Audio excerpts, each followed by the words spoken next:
अस्सलामुअलैकुम वरहमतुल्लाहि वबरकातुहू। वालेकुम अस्सलाम वरहमतुल्लाहि वबरकातुहू। कैसे हो? खैर वाफियत से हो? आप सब नबी लग रहे हो। क्या बात है, कोई खास काम सना हुआ है क्या? हाँ भाई, आप भी अजनबी लग रहे हो। आप कौन हो? नहीं, यही मेरा घर है। मैं कॉलेज गया हुआ था, अभी लौटा हूँ। जी, हमें माफ करना, हमें पता नहीं था आपका मकान है। भाई आपका नाम क्या है? मेरा नाम साजिद है। भाई यहाँ हम लोग बेटे के रिश्ते के लिए तशरीफ लाए हैं और काफी देर से आपके वालिदैन, गांव और मोहल्ले के मुअज्जज लोगों के साथ बातचीत चल रही है। अच्छा हुआ आप भी शामिल हो गए। माफ करना, मेरे पास इतना वक्त नहीं है कि मैं आपके साथ बैठकर फालतू पे बातें करूं। जैसे कि आप लोग बहुत देखते हो, मुझे होमवर्क भी करना है, कंप्यूटर और वेबसाइट पर भी काम करना है। आप लोग अपना काम कीजिए, मैं मेरा काम करता हूँ। ओहो सरफराज, बहुत अच्छा हुआ आप आ गए। हमारे घर में भाई की शादी का मशवरा चल रहा है, अब आप ही लेन देन का फैसला कर दीजिए। देखो ये मेरा दोस्त सरफराज है, इसकी भाई की शादी कुछ मुद्दत पहले हुई है। इनके यहाँ जो लेन देन हुआ इसी पर हम भी राजी हैं। माशाअल्लाह, बहुत खुशी की बात है। एक रिश्ते के लिए आप सब जमा हुए हो। भाई साजिद ने कहा मैं फैसला कर दूं, ये सही नहीं होगा।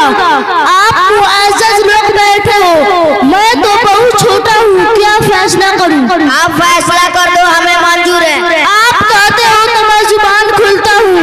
मेरे बड़े भाई की शादी कुछ अर्सा पहले हुई। हमने एक मोटरसाइकिल, फ्रिज, वॉशिंग मशीन, सिलाई मशीन, किचन का सामान, 25 जोड़ी कपड़े, घरेलू सारी चीजें और 3 लाख रुपये पर मेरे बड़े भाई की शादी हुई है। हाँ, यही नसीबी की तो बात है। इस तरक्की याफ्ता दौर में ऐसा ही होना चाहिए। पहले के लोगों ने शादी को मूली साग बना रखा था। अच्छा हुआ दुनिया से ये पुराने जहान मिट गए और दुनिया ने एक नए रास्ते पर कदम रखा। दुनिया में नई नई जगह इस वक्त है जिसे इंसान फायदा उठा रहा है। मेरा तो ख्याल है सरफराज भाई की बात पे आज का फैसला किया जाए। चलो हमें मंजूर है। सरफराज साहब ने जो फैसला सुना है उस पर हम बेटी देने पर राजी है। चलो आगे हमारा आइल तय करें। अरे बाबा जी, क्यों इस कदर इतनी परेशान हो? क्या किसी को तलाश रहे हो?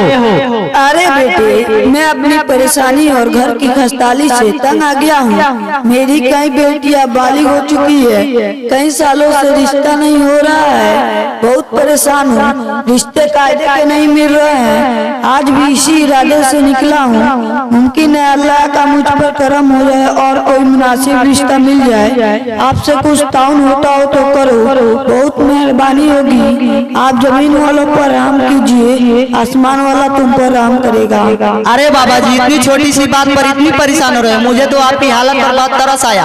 आप किसी भी आदमी से पूछते मास्टर मुजरे आलम का मकान कहाँ है? इस इलाके का मुझे सभी लोग जानते हैं और मेरे 2 बेटे बिल्कुल जवान हैं। चलो अपनी बेटियों के साथ रिश्ता तय कर लेते हैं। अरे बेटे, तब तो बहुत अच्छी बात है। अल्लाह करे ये रिश्ता तय हो जाए, मुझे कहीं और ना जाना पड़े। चलो तो मामला तय कर लेते हैं। आइए, हम लोग एक बड़े बेटे के रिश्ते के लिए आए हुए हैं और मामला तय हो रहा है। आप भी तशरीफ लाइए ताकि सबका साथ में मशवरा करके बात तय कर ली जाए। अच्छा बाबा जी, आप जहेज में क्या सामान देंगे? देखो मेरे बड़े बेटे का जहेज सरफराज साहब ने तय किया, वो उनकी जुबान ही सुन ले। मोटरसाइकिल, फ्रिज, वॉशिंग मशीन, सिलाई मशीन, किचन का सामान, 25 जोड़ी कपड़े, घरेलू सारी चीजें और 3 लाख रुपया तय हुआ है। अरे बेटे, इससे बेहतर तुम मुझे मिलते नहीं, मैं कहीं और चला जाता।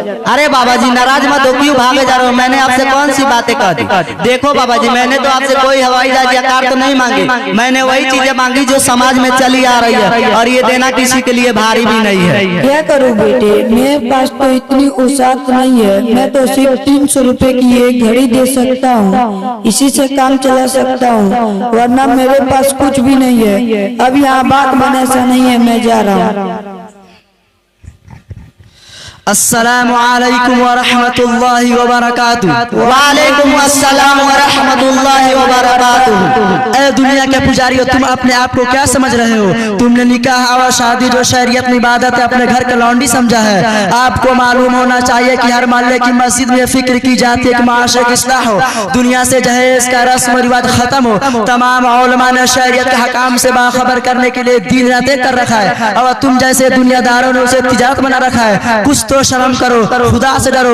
मैं तो मदरसा ज़ियाउल कुरान में एक प्रोग्राम में जा रहा था, लेकिन मुझे पता चला तो प्रोग्राम मुलतवी करके आया। बहुत बहुत शुक्रिया मौलाना साहब, आपने प्रोग्राम मुलतवी कर दिया। चलो चाय नाश्ता कर लो, और मुझे आपसे कुछ बातें भी करनी है। मौलाना साहब, आपने जो गुफ्तगू की उससे मुझे बहुत तकलीफ हुई। मैं आपसे ये कहना चाहता हूँ, अगर किसी शख्स के पास इतनी वुसअत ना हो कि दौरे हाजिर के रिवाज के मुताबिक शादी करे तो उसे शादी की क्या जरूरत है? ऐसे लोगों के लिए तो यही बेहतर है खलवत में जाकर अल्लाह की इबादत करे। अरे भाई, आप कैसी कैसी बहकी बहकी बातें कर रहे हैं? आप खुद ही अपने आप को बेवकूफ साबित कर रहे हैं। ऐसा लगता है आपको दीनी तालीमात से दूर का भी रास्ता नहीं है। आप तो रहबानियत और खलवत में बैठ कर इबादत की तरगीब दे रहे हैं, जबकि निकाह ये भी एक इबादत है। इसी इबादत से मुआशरा साफ सुथरा होता है, आपस में मोहब्बत बढ़ती है, लोग एक दूसरे के काम आते हैं। और सबसे बड़ी बात यह कि शादी करना अंबिया की सुन्नत है, और आप सल्लल्लाहु तआला अलैहि वसल्लम ने उसकी तरगीब दी। जो वुसअत के बावजूद भी शादी न करो हम में से नहीं है, तो क्या ये दुनियावी असबाब और जहेज की वजह से ये दीन तलीमा छोड़ देंगे? मौलाना साहब, ऐसा लगता है आप तो मुझे ही निशाना बना रहे हो, जबकि इस जहेज वाली जहालत में तो पूरा मुआशरा मुब्तला है। मेरे भाई नाराज मत हो, मैं आपको निशाना नहीं बना रहा हूँ, बल्कि एक हकीकत का इजहार कर रहा हूँ। देखो भाई,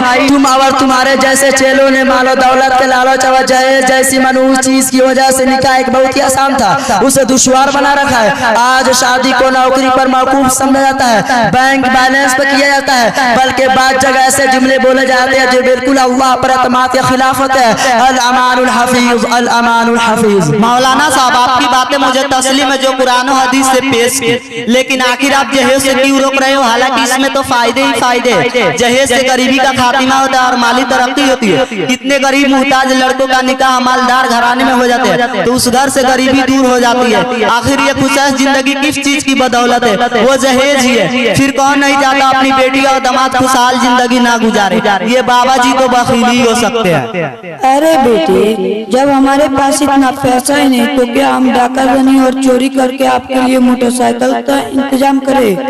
आपके यहाँ नहीं तो मेरी बेटियों को कोई गरीब तो मिलेगा, वहाँ निकाह करा दूंगा। मजर आलम साहब, जरा तो अल्लाह का खौफ करो। तुम तो बहुत बड़े हरीस और लालची तबीयत के इंसान मालूम होते हो। जो बात शरीयत में हराम है तुम उसके फवायद गिना रहे हो। आपकी निगाह में भली बातें मालूम हो रही है, आपकी निगाह इस पर तो गई के मालदार घराने में रिश्ता हो जाने से मालवास बात की ज्यादती होती है, आंगन में उजाला होता है। और तुमने ये नहीं सोचा कि जहेज दाने वाली बीवी का तर्ज मुआशरत अपने शौहर के साथ कैसा रहता है। बीवी जहेज के नाम पर अपने शौहर को गुलाम समझने लगती है। तुमने ये तो सोच लिया कि जहेज से गरीबी का खात्मा होता है, मगर तुम्हारे बेरहम दिल में कभी ख्याल नहीं आया कि गरीबों के बेटियों के लिए सामान जहेज कहाँ से आएगा।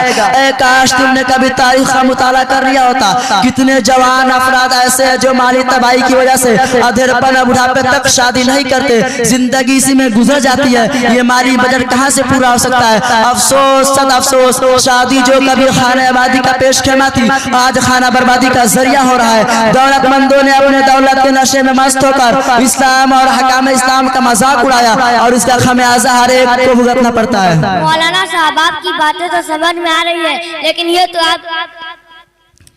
ये तो आप भी तस्लीम करेंगे, जहेज देना बाइसों फख्र है। इसे लड़की वालों की जगह जगह चर्चे होते हैं, लड़की वालों की शोहरत होती है, ये सब फायदे तो जरूर है। अल्लाहु अकबर, अल्लाहु अकबर। जहेज और फख्र, जहेज और इज्जत, ये कैसे? आज ही ये ख्यालात अपने दिल से मिटा दीजिए, वरना आपकी ईमान का खतरा है। मेरी बातें जरा गौर से सुनिए।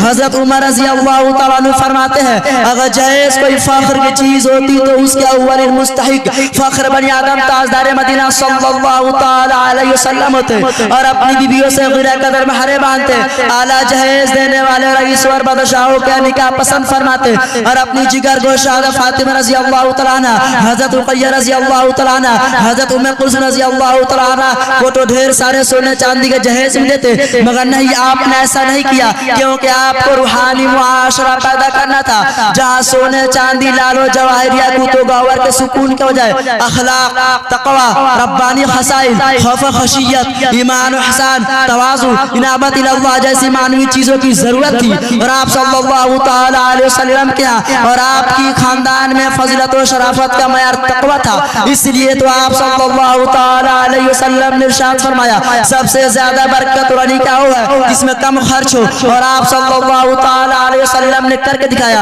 आप इस्लामी तालीमात के करीब आए तो समझ सकते हैं कामयाबी, इज्जत, शराफत का मयार ये चीजें है, न के जहेज। नबी के रास्ते से कदम जो भी हटाएगा, नबी के रास्ते से कदम जो भी हटाएगा, कभी रास्ता न पाएगा, कभी मंजिल न पाएगा। मौलाना साहब, आपने हमारे जहम को खोल दिया, आपने हमारे जहालत खत्म ही कर दी। आपने ऐसी कीमती बातें बयान की कि हम जिंदगी भर भी आपका शुक्रिया अदा नहीं कर सकते। अभी तक हम इस्लामी तालीमात से दूर थे, आज आपने हमारे जहम को खोल दिया।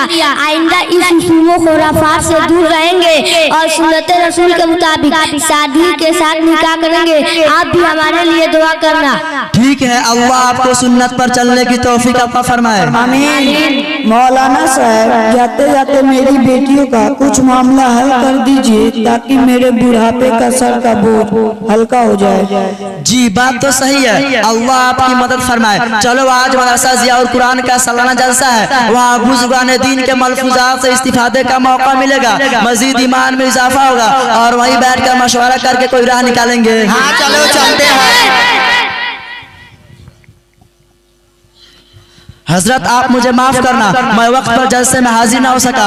असल में रास्ते में एक बहुत ही अहम मसाला पेश आ गया था। काफी गुफ्त शमीर से बात काबू में आई और कुछ समझाने के बाद यहाँ लेकर आया हूँ। माशाअल्लाह, मौलाना ने आपको बहुत मुखलिसाना समझाया और शरीयत के अहकाम को खोल खोल कर बयान कर दिया।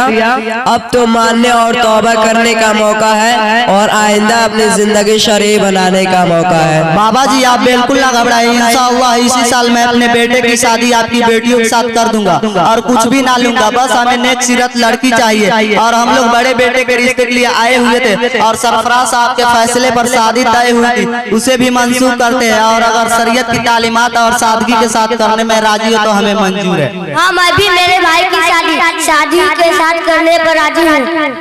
मौलाना साहब, आपका बहुत बहुत शुक्रिया। हजरत, आपका भी दिल की गहराइयों से शुक्रिया अदा करते हैं। अस्सलाम वालेकुम व रहमतुल्लाहि व बरकातहू।